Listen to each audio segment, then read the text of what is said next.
ሰላም ጤና ይስጥልን ተመልካቾቻችን ከአንከር ሚዲያ ዝግጅት ክፍል ያክብሮ ሰላምታችንን እናቀርባለን። በአማራ ፋኖ ህዝባዊ ኃይል ምስራቅ አማራ ቀጠና ሚኒሊክ ዕዝ ላለፉት 4 ቀናት እየተካሄደ ያለው የህልውና ተጋድሎ ተጠናክሮ ቀጥሏል። በአራተኛው ቀን የአብይ አህመድ አገዛዝ ድሮኖችን፣ የጦር ጀቶችን፣ ሄሊኮፕተሮችን በመጠቀም ከፍተኛ የሆነ የሰብአዊ ጥቃት እየሰነዘረ ይገኛል። ንጹሃን እየተገደሉ ነው። ሰላማዊ ተቋማትም እንደዚሁ በመውደም ላይ ናቸው። የሲሪንቃ ጤና ማዕከል በአገዛዙ በተሰነዘረ የድሮን ጥቃት በርካታ የህክምና ባለሙያዎችና በህክምና ላይ ያሉ ሰላማዊ ዜጎች መገደላቸው ነው ያገኘነው መረጃ የሚያመለክተው። በፋኖ ኃይሎች በኩል በርካታ ከተሞችን በመቆጣጠር ወደፊት ግስጋሴያቸውን ቀጥለዋል። በወልዲያ ያለው ነገር የመጨረሻው የሚታወቅበት ጊዜም እየተቃረበ መጥቷል። አገዛዙ ወልዲያ በፋኖች እጅ እንዳትወድ የሚችለውን ሁሉ እያደረገ ነው። ከፍተኛ የሆነ ኃይሉን ከተለያዩ አካባቢዎች እያሰማራ ይገኛል። በሌላ በኩል በብልጽግና ዲጂታል ሰራዊት አማካይነት የተለያዩ ውዥንብርን የሚፈጥሩ መረጃዎች እየተለቀቁ ይገኛሉ። የፈጠራ መረጃዎቹ በዋናነት የኤርትራንና የትግራይ ኃይሎች በቀጥታ በወሎ ተጋድሎ ውስጥ እጃቸው አለበት በሚል ህብረተሰቡን ለማዘናጋትና ለማደናገር ታቅደው የተለቀቁ መረጃዎች መሆናቸው ነው ለማወቅ የተቻለው። የሻቢያ ኮሎኔሎችን ይዘናል፣ ሌሎችንም ከፋኖ ውጪ ያሉ ኃይሎች ተሳትፈውበታል የሚሉ መረጃዎችን በዲጂታል ሰራዊቱ አማካይነት በስፋት እየተለቀቀ ይገኛል። የአራተኛ ቀኑን ውሎ በተመለከተ ከዘውትር ተሳታፊያችን ጋር ቆይታ እናደርጋለን። በጣም ነው ማመሰግነው። እንግዲህ ዛሬ የመስቀል በዓል በመላ ኢትዮጵያ በዓሉ እየተከበረ ይገኛል። ነገር ግን ፋኖዎች ዕለቱንም እንደዚሁ በውጊያ ነው እያሳለፉ የሚገኙት። አወዛጋቢ መረጃዎች፣ ህዝቡን የሚያደናግሩ አንዳንድ እንደዚሁ ሐሰተኛ መረጃዎችን በአገዛዙ በኩል በስፋት እየተሰራጩ ይገኛሉ። እስቲ ወደዛ ከመሄዴ በፊት በዕለቱ በአራተኛ ቀኑ በእጅ የሚገኙ መረጃዎች ምን ናቸው?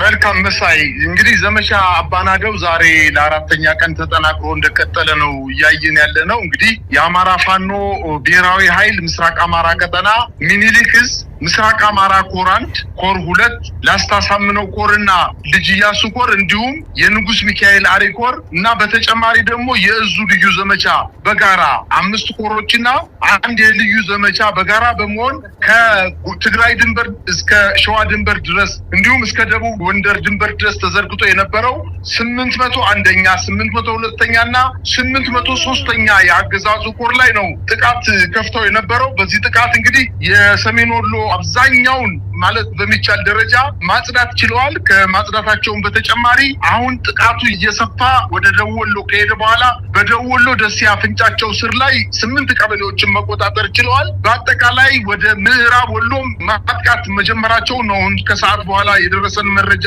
የሚያመላክተው። እንግዲህ አጠቃላይ ከፍተኛ ጉዳት የደረሰበት የአገዛዙ የፖለቲካ ካድሬዎች እና ወታደራዊ ጄኔራሎች በጸጥታ ካውንስል አማካኝነት የመሳሪያ ውጊያቸው ላይ በመሸነፋቸው ምንድነው ያደረጉት? ወስነው በአየር ላይ የሚደረጉ ማጥቃቶች እንዲሰነዘሩ ውሳኔ በወሰኑት መሰረት ዛሬ ንጋት ጀምሮ ከ10 ጊዜ በላይ በወልዲያ እና አካባቢዋ ድሮን እንደተጣለና ምንጮቻችን እንደዘገቡት በተለይ 3ቱን ሳንቃ ጤና ጣቢያ ላይ የጣለ ሲሆን 2 ጤና ጣቢያዎችን ሕክምና መስጫ ክፍሎች ላይ ደግሞ አርፎ ሕክምና ሲከታተሉ የነበሩ ንጹሃንና በውስጡ ሕክምና ሲሰጡ የነበሩ የሐኪሞች ላይ ከፍተኛ ጉዳት እንደደረሰ ነው መገንዘብ የቻልነው። ምንጮቻችን አክለው በርካታ ሌሎች የድሮን ጥቃቶች እየተደረጉ ሲሆን ኢላማውን ያልጠበቀ ነው ሲሉ የአካባቢው ዜና ምንጮቻችን ለአንከር ሚዲያ ጠቁመዋል። ምሽጋቸውን ፋኖ አስለቅቋቸው ወደ ኋላ ሲያፈገፍጉ የነበሩ የራሱን ሰራዊት በድሮን እንደመታና በርካታ የሰራዊቱ አባላት የመንግስት ሰራዊት አባላት ቁስለኛና ሙት እንደሆኑ ለማወቅ ተችሏል። በአጠቃላይ በምስራቅ አማራ ቀጠና ሚኒሊክ ዕዝ የህዝብ ግንኙነት ኃላፊ አበበ ፋንታው እንደተናገረው ከሆነ መረጃዎችን ለሚዲያ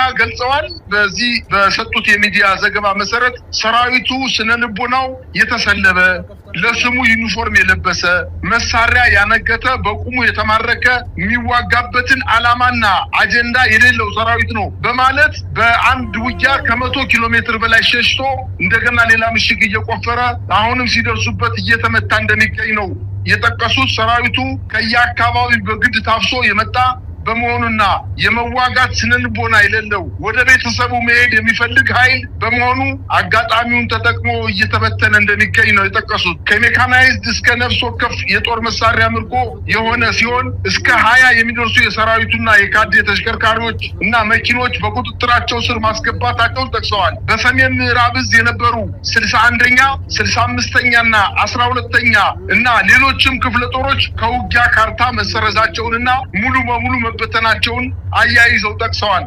አክሎም አርበኛው ከ100 በላይ ኪሎ ሜትር ፈርጥጦ ወልዲያ እንዲሰባሰብ ካደረግነው በኋላ በርካታ የሰሜን ወሎ ቀጠናዎችን ነፃ ማውጣት መቻላቸውን ነው አያይዘው የጠቀሱት። በሌላ ዜና ትኩረት ሊደረግበት ሲያደርግ በደቡብ ወሎ 11 ወረዳዎችን ይዘን እንደ መካነ ሰላምና ደሴ ዙሪያ የወረዳና የዞን ከተሞችን ነፃ ለማውጣት ከፍተኛ እንቅስቃሴ እየተደረገ ነው በማለት ጠቅሰዋል። የአገዛዙ ሰራዊት አመቺ ወደ ምንለው ወደ አንድ አካባቢ እንዲጠረነፍ በማድረግ እየመታ ነው እንገኛለን በማለት አያይዘው ጠቅሰዋል። በዘመቻ ደም አሊ አባናደው የፋኖ ሰራዊት የመዋጋት አቅም ያሳየበትና በአጠቃላይ ስርዓቱ ደግሞ ከፍተኛ የሆነ የሰራዊት መፍረስ እየተከሰተበት እንደመጣ ለማወቅ ተችሏል። በተለይ አርበኛው የወልዲያ ከተማ የስበት ማዕከል በመሆኗና ከተማዋን ላለመልቀቅ ከ10 በላይ ድሮን በጤና ጣቢያዎች ላይ እየተኮሰ ንጹሃንን መግደል መቻሉንና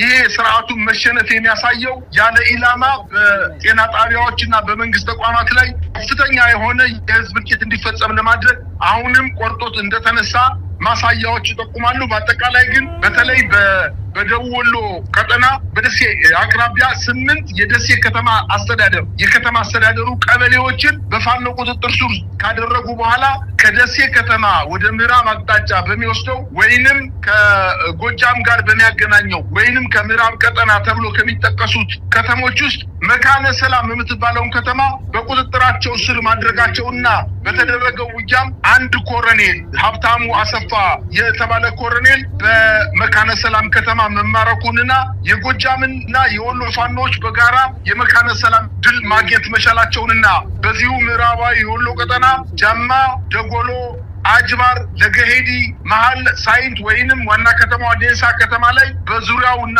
በአንዳንድ ቦታዎች ላይም የፋኖ ኃይሎች ወደ ከተማው ዘልቀው በመግባት ከተሞችን መቆጣጠር መቻላቸውና በአጠቃላይ መከላከያ ሰራዊት ወልዲያ ላይ ራሱን እየተከላከለ ቢገኝም ወደ ሰሜን ሸዋ አቅራቢያና ወደ ጎጃም አቅራቢያ ያሉ አሁን የጠቀስኩት ከተሞች በፋኖ እየተያዙ እንደሆነና አሁን ዞን ተሻጋሪ የሆኑ የደቡብ፣ የምዕራብ፣ የምስራቅ ጎጃምና የወሎ ፋኖች በጋራ በመሆን የመካነ ሰላምን ከተማና አካባቢዋን ከሰራዊቱ የማጽዳት ስራ እንቅስቃሴ እያደረጉ እንደሆነ ነው መረጃዎች የሚያመላክቱት። በአጠቃላይ ባደረጉት የውጊያ እንቅስቃሴ ከ1000 በላይ የአገዛዙ ሰራዊት መደምሰስ መቻሉን ጠቅሰው ከ600 በላይ መማረክ መቻላቸውና ከ800 በላይ ክላሽንኮቭ መሳሪያ መማረካቸውና በርካታ ቁጥር ያለው ከባድና የቡድን መሳሪያዎችን መማረክ መቻላቸውንና ተተኳሹ ተቆጥሮ የማያልቅ መሆኑን እንዲሁ በአንዳንድ የውጊያ ቀጠናዎች በተለይ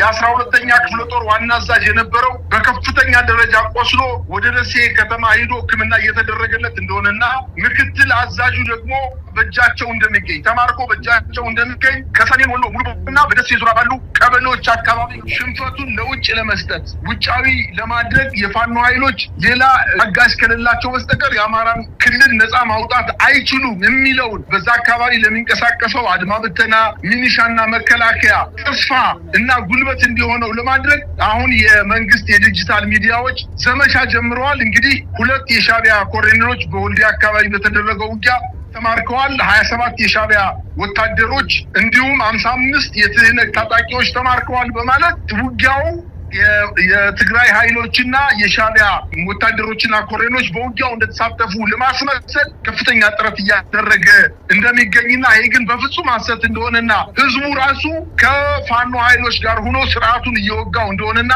በአጭር ጊዜ ውስጥ ከወልዲያና ከሰሜን ወሎ ጫፍ ከቆቦ አካባቢ ተነስቶ ጃማ ድረስ የደረሰው የፋኖ ኃይሎች ገፍተው መጥተው በስነስርዓት በጦር አዋቂ ወታደራዊ መሪዎቻቸው አማካኝነት ማጥቃት መሰንዘራቸውንና የውጭ ኃይል በውጊያው እንዳልተሳተፈ የአካባቢው ህዝብ ምስክር መሆን ይችላል ማለት ይቻላል። መሳይ